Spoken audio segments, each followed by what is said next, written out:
Accelerator.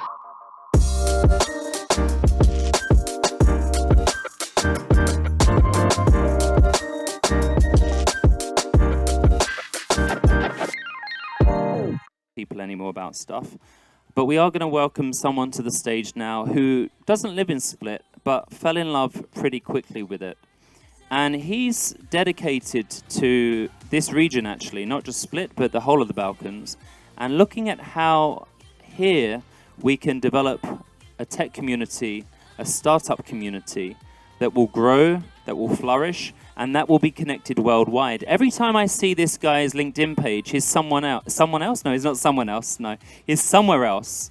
1 minute he's in South Korea, then he's in Mostar, then he's in America, then he's back home in Austria.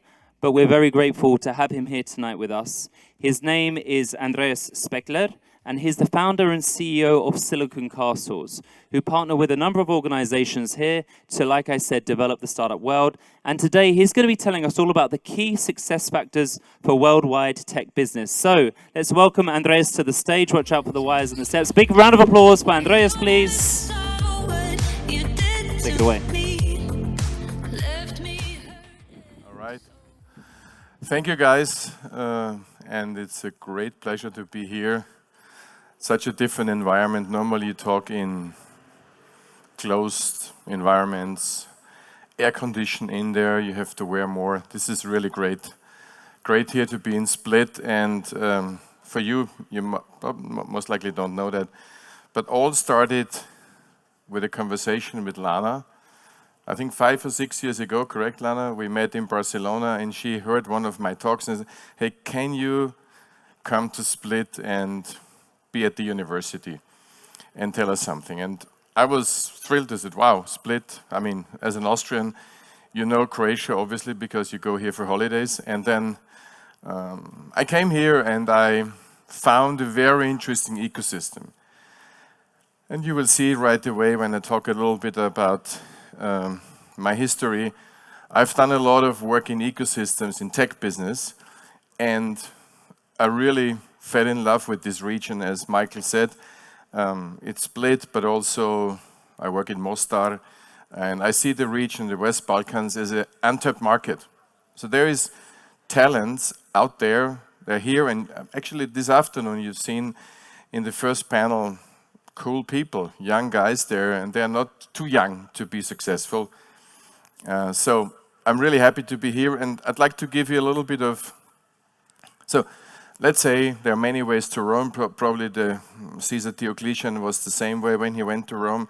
There are many ways to explain a topic, and there are many ways to go to global business. And I probably touch only 5 points, which I really believe are key. First topic is you need to understand the problem. You have no business without solving a problem. The second part is you need to have a unique value proposition. And I'll read a little bit more about this because this is always undervalued, and it's called a value proposition. Why people pay you money? Okay, what's the angle to this? Then, of course, I'm totally into IP, so intellectual property is key, but it will be not a session because this would be a separate session on IP, so I will just a little bit talk about it. And then, of course, there are 2 topics that are really key: storytelling and selling. You can have the best technology. If you not tell the story, if you not sell, you will not get money, no investor will be interested in you, okay? So that's kind of the day, or the evening today, and I hope I will be in time. 27 minutes and 17 seconds, that should be doable. So I worked in a couple of cool companies. I'm from Austria, but I always was in international business, and I traveled around like crazy, like Michael said. Just last week I was in Korea with a startup, because this is one of those elements that I love to do. I love to go out with startups and get deals done, because sometimes startups are cool takers, but they don't know how to sell. So in my career, I've done 30 years in this business. A lot of time for Sony. I knew Tokyo pretty well. And I built a lot of teams. I was involved in many company buy-ups, and also I did my own startup in 1999 in Munich. in the wireless service business area. And Michael and the guys in the first panel, it was funny, when we raised money in 1999 in December, we got rejected by a couple of VCs. You know why? We were too old. It was really funny. They told us, you guys, you're over 30. We only invest in startups if you're under 30. I said, okay, fine, good. The fun part was when 2 years all the companies went down, Web 1.0, you know, the bubble burst. People came back and said, oh, we should have invested in you. So that was fun, and not too old, not too young. We were too old. And then I had a long stint in Dolby Labs. Dolby Laboratories, you know, probably every mobile phone, this system here uses Dolby technology. And this brought me into this deep IP, deep technology business, very, very much deep. And so I kind of understand IP, and I love IP, and it's software, and it's of course patents, etc. But then after a while, you kind of find out that life is cool, but not every week. Too many plane rides and being away, and then I left Dolby and I started Silicon Castles. And because I was involved in many acquisitions of Sony Real Networks and Dolby, it was always interesting. Those companies always were buying companies in Europe. Why? Because we have the talents. And so I decided I want to dedicate my time to Europe and I call them European diamonds. These are the companies, unique ideas, great IP, but global focus. Go global immediately. And this is very important because a couple of people talked about and alluded to Silicon Valley. I've been to Silicon Valley 2 months of my life over every year, okay? Because I was doing business there for Sony, Real Networks, and Dolby, and Seattle and Tokyo. But the number one rule of Silicon Valley is you want to conquer the world. And number 2 rule, you really believe doing this. And this is the first teaching session with startups. You need to have a product that runs globally and you want to conquer the world. So that's what I'm doing now. We're a tech company builder. We're not a VC traditionally. We select 1, maybe 2 companies per year or teams, and then we work with them and grow them. We have companies in of course, Austria, because I came back to Salzburg, Austria, where my hometown, and the pandemic proved basically it doesn't matter where you are, so that's cool. So we have companies in Austria, Germany, Belgium, Spain, and yeah, I'm here because I hope we find a cool company here. So I think global business, this is a good chart for you. What does it mean, global business, and the speed and the acceleration? You know, all these services, yeah? How much this changed over the years? How fast did they go to 100 million users? And I think it's very interesting to see that it took a couple of basically days for one service thread, the competitor to Twitter X, to be on 100 million. But what these guys are doing right, all those companies, they are solving a problem. And the benchmark is, for us, of course, it's the speed. But as I said, is also the thinking, the planning of such a process. So the first, as I mentioned before, the first really key starting point of your business is you need to understand the problem. And ideally, you find a painkiller of the problem. It's a must-have, okay? It's just cool because with the painkiller, you are solving a real problem. The other ones are also good, but they are vitamins. And vitamins need more time. Vitamins are improving an existing solution. They're probably adding a feature to something. It's great. It's not bad, but the key one is the understanding of the problem, and I always say you need to fall in love with the problem. Sometimes startups jump too fast into the solution aspect. That's why I like design thinking and really going through again the problem statement. Is this really, am I solving a real problem, or is it just my dream that this is a problem, this problem is existing? You know, some techies think, okay, I have this great technology, and there must be somebody out there who wants to have my technology. That's the wrong approach. You have to have this problem clearly defined, and also this problem statement. Work on the problem statement. This is not trivial. To really understand, you need to talk to people, you need to talk to customers, you need to really understand what you are solving, because then you get paid. And also the validation of this, as I mentioned before, is really important with customer feedback. So the best way, in my point of view, is if you have, I don't know, if you have your solution, your product, maybe it's 50, 60, 70% ready, you need to go out and meet customers. Big mistake is that startups stay too long in their own garage, okay?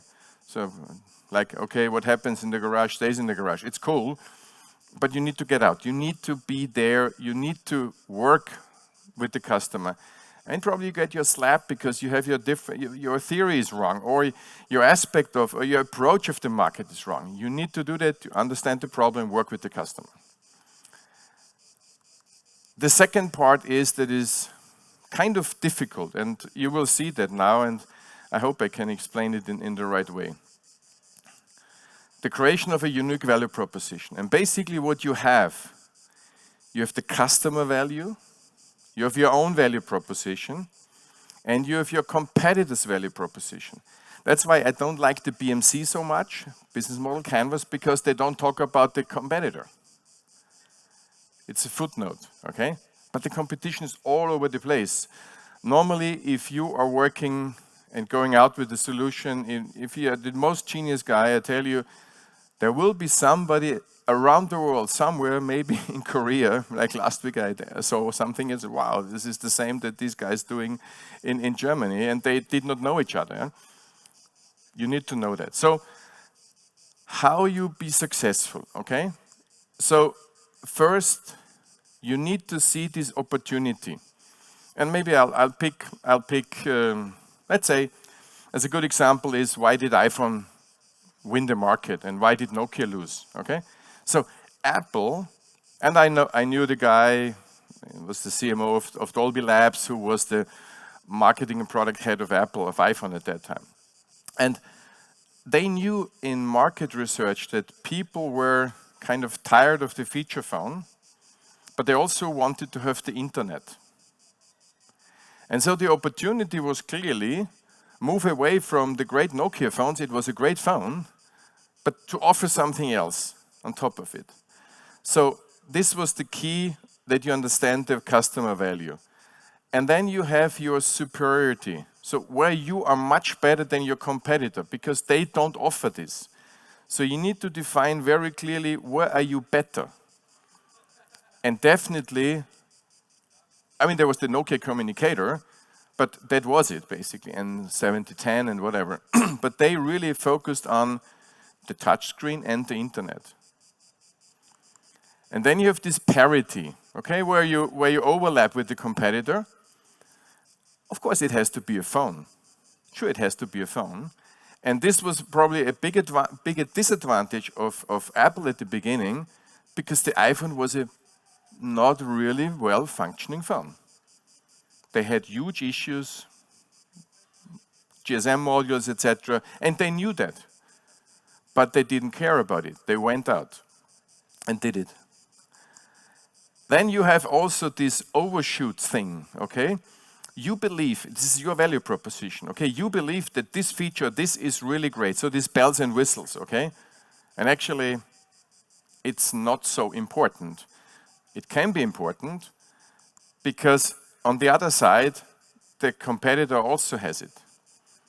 And what was interesting, the strong brand of Nokia suddenly became an overshoot because you had the strong brand of Apple. So it was very interesting in the history of this battle between iPhone and Nokia, and then followed by Samsung later. It was interesting how they positioned this. And then, of course, you have this untapped value. So you have something in the pocket that the competitor doesn't have. And in the iPhone, it was the App Store. Apple spent huge time to create the App Store, and they were funding apps and doing things to make this happen. And suddenly, the market shifted. And Nokia, with a market share of over 50% globally, suddenly, in few years, lost the market.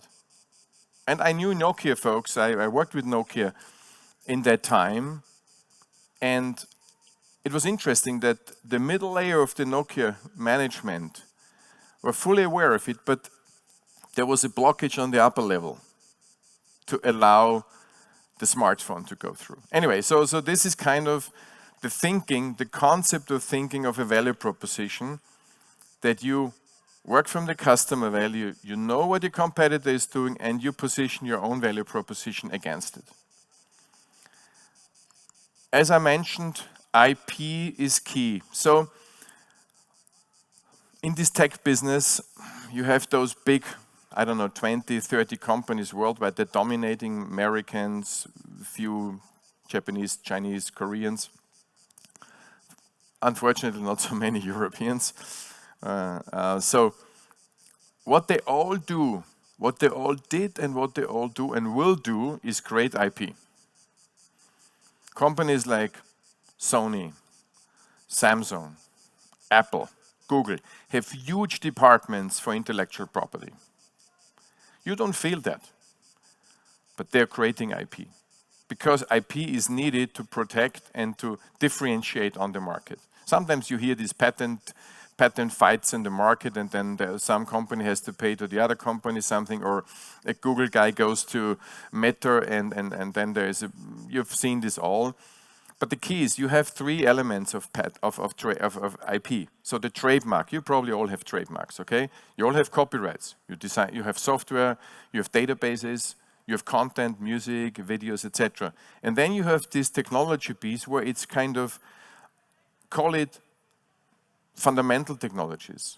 And if you have a fundamental technology, you should patent this, because it gives you a massive differentiation and protection. As a startup, if I like of a company and they have patents, first I see, okay, these guys are really smart, and it is proven that they're smart because some patent office in Europe or in the US said these guys are really smart.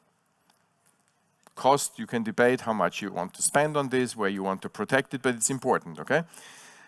But the second part is, it is a defensive tool for you, because think about you in the shark pond. As a little fish, you just were swimming, and then the big sharks come by. Big sharks are the Googles, Apples, Microsofts, etc. And if they want to catch you, great, get sold, exit. But sometimes they don't do that.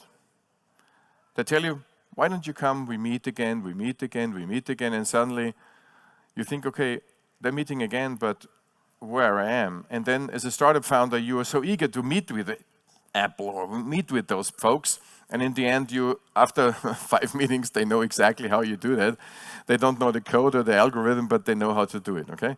If you have a patent, it's a bit different. It's a bit more difficult for them to run over you. And the chances that you, in a B2B tech environment, have an exit with a large company that likes your tech, likes your IP, likes your engineers is high. So that's why consider always IP. It's not needed for all business models, definitely, but consider it as an interesting piece. And it's not only, by the way, you can not only patent a device, you can also patent the method. And if you're very smart, you can also think about doing this for AI. It's possible. The third element is telling your story, okay? And here you have the mission and vision, okay? It's a complicated definition sometimes, but you need to differentiate between, and you need that, okay? The mission is what you do, for whom and why.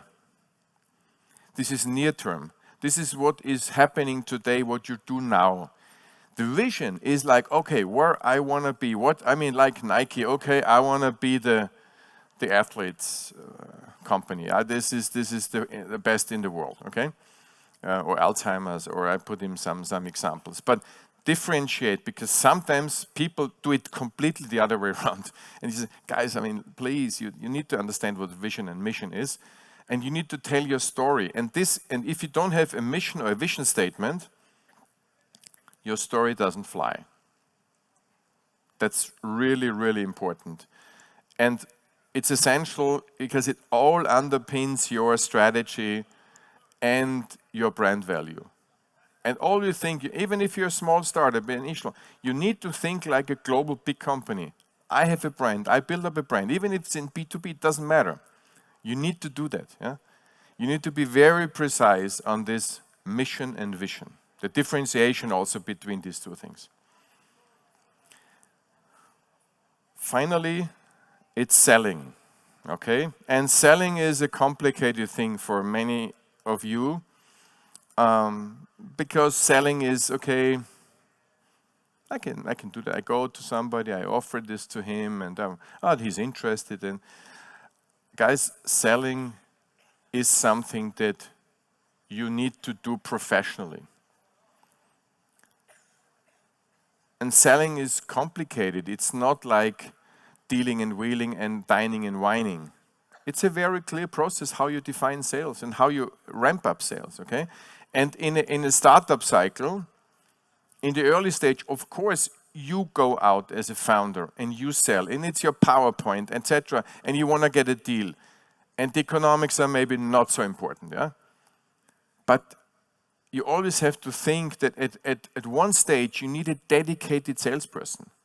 Because you as CEO, as founder or CTO, you think about all the points. You need somebody who wakes up in the morning and says, fuck, I have to get this million revenue this year. And this is his dedication, and he gets paid for that. And by the way, those salespeople are expensive if you have professional salespeople, but they're worth. And if they're not, you fire them. And the next one, yeah? So this is the risk. That's why you pay salespeople better, because they might get fired. So important is early stage, you do it yourself. In the product market fit stage, the later stage, you should have one person really doing this job. And of course, then you're also already, okay, I need to look a little bit more on the economics. I cannot accept all deals, okay? It has to be road to profitability. You need to start thinking like that. And also, you need sales enablement. As I mentioned before, if you have the PowerPoint, okay? But at a stage, if you go to a trade show, if you do something, you need a real cool, you need company videos, you need presentations, you need white papers, you need, I don't know what you need. And this has to be done professionally. And here you can use all the tools that are out there. Today, Mirella, I think, mentioned tools. It's important. Attitude is get a deal, get a better deal.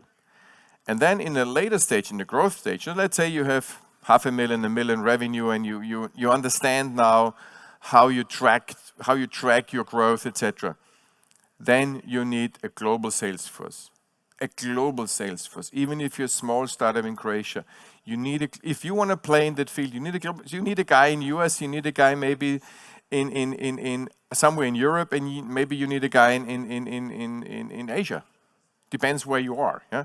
But you need to have a dedicated guy, a VP of sales, somebody here who is running this very stringent. It's a discipline selling, okay? And you can learn this, and you have the tools, and you can introduce. I mean, you can use HubSpot or those guys before, but they never use properly. I can tell you, this is a data cemetery.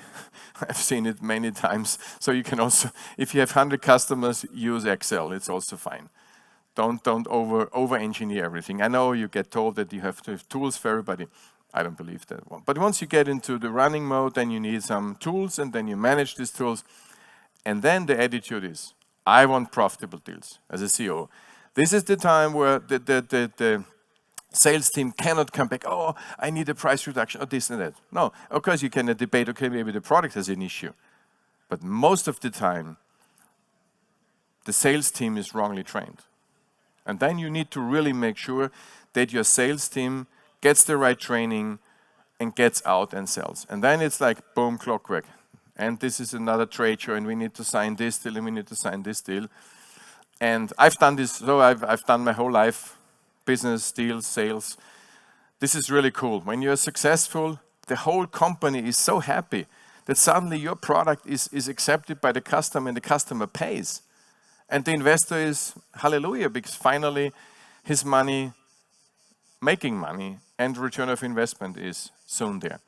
So these are the 5 points I wanted to give you on the global sales, the global business growth and how do it.